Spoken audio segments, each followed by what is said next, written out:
बनावे थोड़ी अलग भैया। हाँ, ठीक लगता है, कंपोजिशन ठीक लगता है।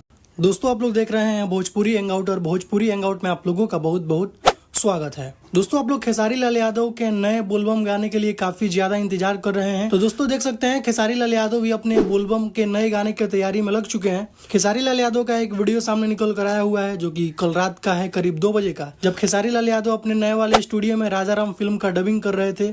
उसी वक्त खेसारी लाल यादव अपने नए बोलबम गाने को लेकर काफी चर्चा कर रहे हैं। आप लोग देख सकते हैं किसी से फोन पर, जो कि गाने सेलेक्ट कर रहे हैं और गाना कंपोज हो रहा है। और मुझे लगता है कि बहुत ही जल्द ये गाना रिकॉर्ड होगा और उसके बाद वीडियो शूट होगा और आप लोगों को ये गाना सुनने को मिलेगा। बाकी खेसारी लाल यादव भी काफी ज्यादा जल्दी में है, वो भी चाह रहे हैं कि बहुत ही जल्द बोलबम का गाना आप लोगों के बीच रिलीज हो। आने वाले, मुझे लगता है कि आने वाले वीक में खेसारी लाल यादव का नया बोलबम का गाना आप लोगों को सुनने को मिल जाएगा। बाकी दोस्तों यही वीडियो सामने निकल कर आया हुआ है खेसारी लाल यादव का, आप लोग देख सकते हैं अपने मोबाइल की स्क्रीन पर। तो कुछ यही अपडेट है दोस्तों अभी का। तो इस वीडियो में सिर्फ इतना ही, मिलते हैं नेक्स्ट वीडियो में। Thank you so much.